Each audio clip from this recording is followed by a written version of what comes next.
Hello and welcome to the Land and Property Diary. Today we look at the state of land and property in Syokimau, Mlolongo and Athi River, and also we let you know what you need to know before you acquire land in this area. I am your host Naomi Mbuvi, karibuni.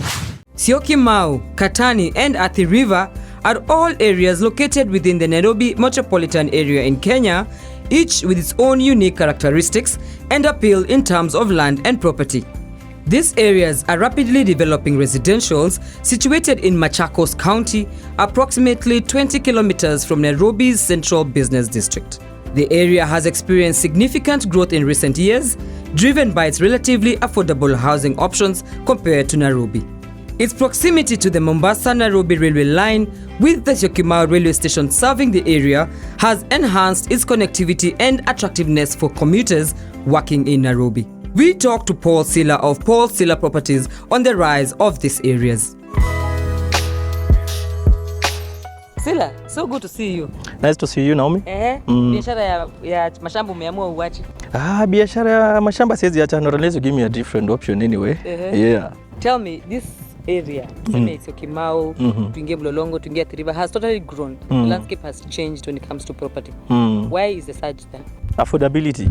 So when you're buying land, of course, there are those factors that you consider. So how affordable is it? You have your budget. Yeah, so when you look at Syokimau especially, about 10 years back, a 50 by 100 was going for around 350,000. Today it's going for around 3.5 million there. So basically that time it was affordable. And now people ended up starting developing their own homes. So now developers came in. Why? Because it attracted amenities like roads, of course electricity, water and such like things. We all know during COVID everybody had moved up country. Was that a factor when you look at this area? Did people move here because of COVID? Majorly it affected us so negatively because you see every business requires continuity. You see, if maybe I'm selling these houses, I need to sell off, then I move to another project.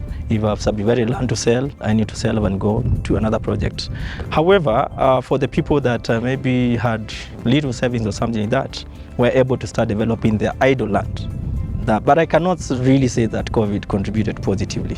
Sasa, tuongee bei ya mashamba hapa. Yes. Talking about Syokimau, Mlolongo, Athi River. Bei yake roughly a quarter, 8.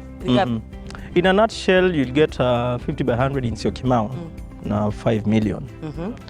And when you move to Katani, which is about 9 kilometers from the road, you get it at 2.5 million. That is Katani. Mlolongo, maybe behind it, you can get a 50 by 100 for about 3 million as well. Yeah. Land in Syokimau, Katani is a bit more expensive than Mlolongo. I think factors also the neighborhood behind, because Mlolongo is basically commercial. Athi River, I might not address it as such, but we'll talk of the Athi River near Daystar. That's where the title leads. Otherwise, this is the place that people have really built. Most of it was demolished. But there you get 50 by 100 for about 3.5 million to 4 million. Okay. Just because it's nearer to Mombasa Road. Of course, there are challenges when it comes to land and property everywhere. What are the challenges you experience in this area? Tuseme Mavoko. There's been a lot of conning of land because there's much land that is meant for public amenities, and then people don't know. What surprises me with Kenyans is that at times they just go into land just because of referrals. And this is a factor that has really misled people. Because you realize that, especially, I'm not going to be gender sensitive here, but I've sold land to a lot of chamas, the chamas are wanawake. So as long as one has bought land here, they'll call the other and the other. So they might end up ignoring, the very basic things, like doing due diligence. So that's why I advise people, it's not every other land or property dealer that you meet that is very straightforward. So it's good to seek for that legal, advice and get to doing a search. It's a very small cost. I mean, a search was 500, now it's gone up to 1,000 shillings, basically because of the new administration. But looking at that and maybe the amount of money that you want to spend in purchasing a property, it is nothing. It's a drop in the ocean.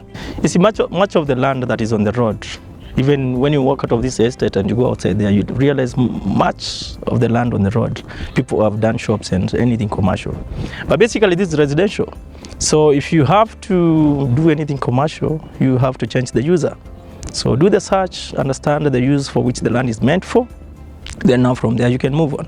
When you are converting any piece of land from residential to commercial, then there is that gazettement. You see, you have to go through those processes and you gazette it. So one has to be very careful. Involve a surveyor and the environmental people. I mean, just make sure that you're doing the right thing. Okay. Yes. Final words. Kama mtu wa mashamba. What I'll tell people as a land dealer is that when you're buying land or property, just be careful. Do due diligence, consult with the right arms. Don't be in a rush. The foundation of everything matters most. Fanya search yako vizuri and then now you can get to the paperwork. Fantastic. Sila, asante sana kwa kutuchanua leo about Syokimau mpaka Athi-River. Thank you so much. All the best na biashara. Asante. Okay. Now let me take a short break, but when we come back, we'll be talking to Engineer Were of the National Construction Authority, who will tell us the ratios when it comes to concrete mixes in construction. Stay tuned.